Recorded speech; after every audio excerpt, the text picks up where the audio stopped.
Haleluya, saudaraku. Kita akan mendengarkan firman Tuhan, bahwasanya setiap anak Tuhan adalah pemenang jiwa. Pemenang jiwa.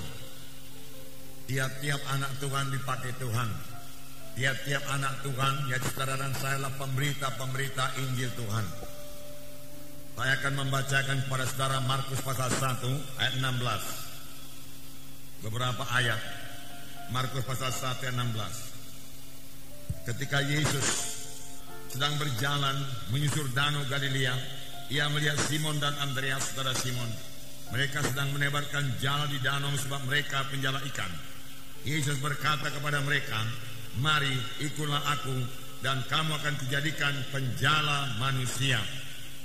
Mari ikutlah aku dan kamu akan kujadikan penjala manusia. Inilah panggilan Tuhan yang pertama kepada murid-muridnya. Tuhan Yesus tidak berkata, "Marilah, maka kamu akan bertobat." Bukan sampai di situ saja. Tuhan menghendaki kita menjadi penjala manusia. Menjala manusia buat kerajaan sorga.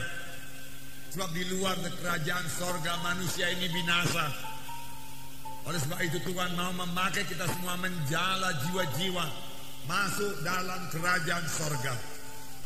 Dan pada akhir daripada pelayanan Tuhan Yesus, sekali lagi Tuhan Yesus berkata dalam Markus 16 ayat 15, lalu ia berkata kepada mereka, "Pergilah ke seluruh dunia, beritakanlah Injil kepada segala makhluk.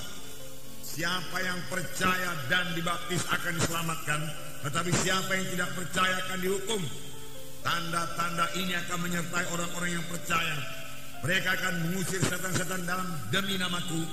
Mereka akan berbicara dalam bahasa-bahasa yang baru bagi mereka. Mereka akan memegang ular, dan sekalipun mereka minum racun maut, mereka tidak akan mendapat celaka. Mereka akan meletakkan tangannya atas orang sakit, dan orang itu akan sembuh." Saudara, akhirnya dari pelayanan Tuhan Yesus berkata, "Pergilah ke seluruh dunia, beritakanlah Injil kepada segala makhluk." Semua anak-anak Tuhan diajak Tuhan, diperintahkan Tuhan untuk memberitakan Injil kepada segala makhluk, memberitakan Injil kepada setiap jiwa-jiwa. Siapa yang percaya dan dibaptiskan, dialah akan diselamatkan. Setelah percaya, memang kita perlu dibaptiskan. Tetapi siapa yang tidak percaya akan dihukum. Tiap-tiap anak-anak Tuhan perlu jadi pemenang jiwa. Ladang-ladang sudah menghuni. Yohanes 4 ayat 35. Yohanes 4 ayat 35. Yesus melihat ladang-ladang yang sudah menguning. Biarlah kita juga melihat, terlebih pada akhir zaman ini, mari kita lihat ladang-ladang yang sudah menguning, yaitu jiwa-jiwa yang sudah matang buat dituai. Saya membacakan Yohanes 4:35. "Bukankah kamu mengatakan 4 bulan lagi tibalah musim menuai? Tetapi aku berkata kepadamu, lihatlah sekelilingmu dan pandanglah ladang-ladang yang sudah menguning dan matang buat dituai." Kamu berkata 4 bulan lagi musim menuai. Boleh jadi murid-murid melihat ladang biasa, ladang gandum, yang menurut perkiraan mereka 4 bulan lagi baru bisa dituai, karena ladang itu baru ditanami. Tetapi yang dilihat Tuhan ini adalah ladang Tuhan, jiwa-jiwa yang sudah menguning, masak buat dituai. "Tetapi aku berkata kepadamu," Tuhan berkata, "angkatlah matamu, lihatlah sekelilingmu, pandanglah segala ladang-ladang sudah menguning buat dituai." Sekarang juga kita perlu mengangkat mata kita, memandang ladang-ladang Tuhan sekeliling kita ini. Apakah itu tidak lain daripada jiwa-jiwa yang tersesat, jiwa-jiwa yang terhilang? Tetapi ada satu lagi keluhan Tuhan Yesus, yaitu Lukas 10 ayat 2 dan 3. Saya membacakan kepada saudara.